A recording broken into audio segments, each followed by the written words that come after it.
नमस्कार, ज्योतिष वास्तु और उपाय के चैनल में आपका स्वागत है। बात करेंगे होलाष्टक के बारे में। होलाष्टक का क्या मतलब होता है? सबसे पहले इसकी बात करते हैं। होली जिस दिन होती है, होली हमेशा फाल्गुन मास की पूर्णिमा को आती है, तो पूर्णिमा से ठीक पहले के 8 दिन को होलाष्टक कहते हैं। यानी कि अष्टमी से लेके फाल्गुन मास की पूर्णिमा तक के दिन होलाष्टक कहलाते हैं।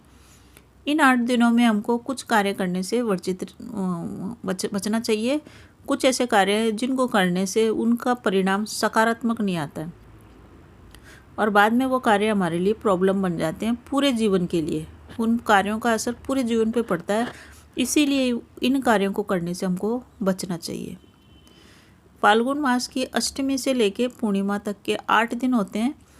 इन 8 दिनों में प्रकृति के अंदर नकारात्मकता रहती है और जो ग्रह होते हैं वो भी उग्र रूप में होते हैं। तो उग्र रूप में कैसे होते हैं, इसका आप कारण जानिए।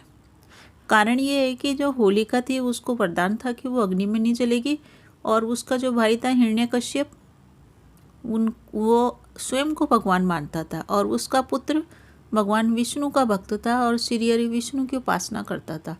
ये उसको अच्छी नहीं लगती थी बात कि वो भगवान विष्णु की पूजा करते हैं। इसीलिए उन्होंने अपने पुत्र को कई बार समझाया कि मैं ही भगवान हूँ, मेरी ही पूजा करो, और विष्णु भगवान मुझे पसंद नहीं है, उनकी पूजा आप बिल्कुल न करें। परंतु पुत्र प्रहलाद की भक्ति विष्णु के प्रति थी और वो विष्णु भक्ति में ही लगे हुए रहते थे, लीन रहते थे। इससे उनके पिता जो थे वो क्रोधित हो गए और उन्होंने होलिका को कहा कि तुम अग्नि में बैठ जाओ, मेरे पुत्र को लेके तुम तो बच जाओगे और ये अपने जीवन को यहीं पे समाप्त कर लेगा। तो इस टाइप से उन्होंने एक योजना बनाई। इसी के कारण प्रकृति में इस समय नकारात्मकता रहती है, क्योंकि पिता पुत्र के मनों में उथल पुथल मची हुई है। इस उथल पुथल के कारण ही सारे ग्रह क्रूर रूप में, या कहें कि नकारात्मकता या उग्र रूप में रहते हैं। इसी कारण होलाष्टक के दिनों के अंदर कई शुभ कार्य वर्जित होते हैं। कहानी तो आपको पता ही है, होलिका को अग्नि में जली गई थी। अग्नि का उसको वरदान था कि वो नहीं जलेगी, परंतु फिर भी वो अग्नि में जल गई। और भक्त प्रहलाद श्री हरि विष्णु की भक्ति करते थे, इसलिए विष्णु भगवान ने उसको बिल्कुल सुरक्षित वहाँ से निकला लिया। तो इस तरह से ये पर्व ये कहता है कि भक्ति में ही शक्ति होती है। तो ये जो 8 दिन होते हैं ये विष्णु भगवान की भक्ति के दिन होते हैं। इसमें आप विष्णु की जितनी भक्ति करेंगे उतनी ही शीघ्रता से वो सुनेंगे आपकी, क्योंकि इन 8 दिनों में सिर्फ विष्णु भक्ति की ही महिमा है। और महिमा भी इसी कारण से है क्योंकि विष्णु भगवान स्वयं इस समय की गई प्रार्थना को सुनते हैं। तो जो भी आपकी मनोकामना है आप विष्णु भक्ति करें, श्री हरि विष्णु का नाम लें, आपकी मनोकामना पूरी हो जाएगी। प्रकृति में इस समय नकारात्मकता रहती है, इसीलिए टोना टोटका, नज़र दोष, व्यापार को बांधना, दुकान को बांधना, किसी के लिए गलत मारण मोहन और इस टाइप के करना कर्म काफ़ी इस समय चलते हैं। क्योंकि होली के जो दिन होते हैं, लोग बाग कहते हैं होली के दिन सही नहीं रहते हैं, इस समय टोना टाटका होता है। तो ये वही 8 दिन हैं जो होली से ठीक 8 दिन पहले पड़ते हैं। इसमें होली भी काउंट होती है, जिस दिन होली जलती है वो भी इसमें काउंट है 8 दिनों के अंदर। इस समय कई लोग तंत्र बाधा से मुक्ति के लिए और तंत्र किसी पे करने के लिए कई तरह के मारण मोहन के उपचार करते रहते हैं। इसी कारण से इस समय शुभ कार्य को वर्जित कहा गया है।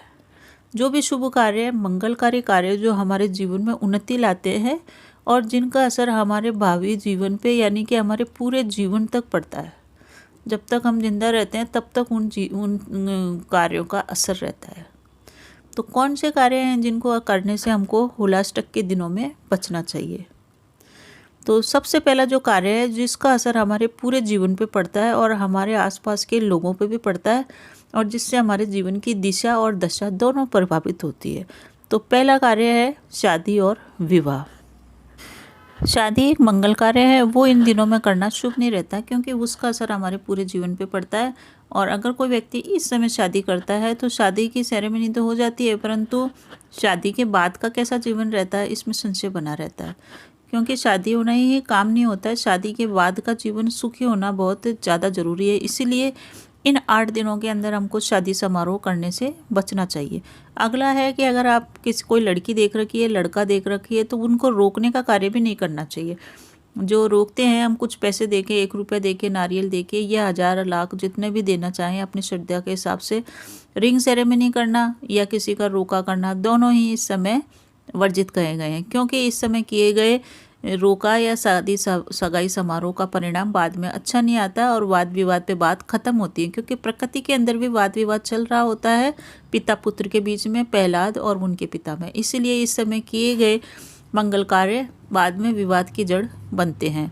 अगला जो कार्य है जो हमको इस समय नहीं करना चाहिए वो है कोई भी नई दुकान खोलना या नया व्यापार शुरू करना भी इस समय शुभ नहीं रहता है। इन 8 दिनों को आप त्याग दें, अष्टमी से लेके होली तक के दिनों को त्याग दें। उसके बाद 15 दिन बाद नवरात्रे आ रहे हैं, उस समय ये शुरुआत करने का टाइम होता है नए व्यापार, नए बिजनेस की।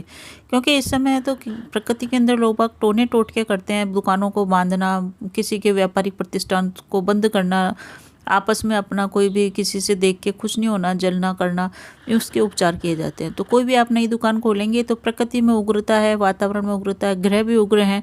आपका व्यापार जरूरी नहीं है फलीभूत हो। जिस इच्छा से, जिस मनोरथ को लेके आप व्यापार शुरू कर रहे हैं, दुकान खोल रहे हैं, वो बाद में घाटे में जा सकती है।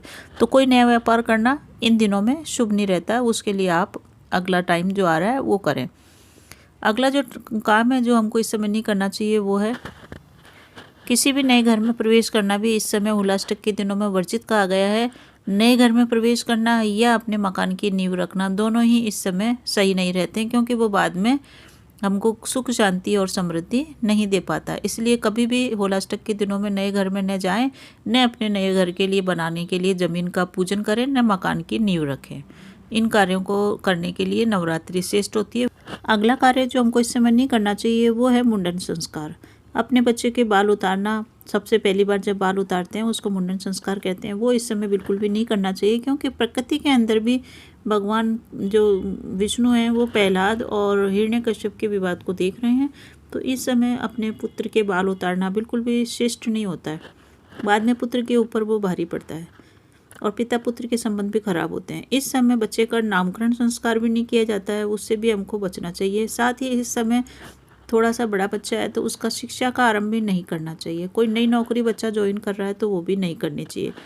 तो कोई भी शुभ और मांगलिक कार्य होलाष्टक के दिनों में करने हमको नहीं चाहिए, क्योंकि उनका असर हमारे भावी जीवन पे पड़ता है और फिर बाद में हमको परेशानी होती है। तो इन कार्यों को करने से बचे। इस समय भगवान विष्णु की हरि भक्ति करना, ओम नमो भगवते वासुदेवाय का जाप, विष्णु भगवान का पूजन, श्रीमन नारायण का जाप, इस तरह के कार्य करने के लिए ये 8 दिन शुभ होते हैं।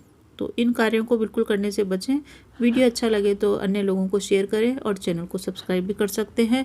आयु, आरोग्य और ऐश्वर्य की आपकी वृद्धि होती रहे, इसी शुभकामना के साथ नमस्कार।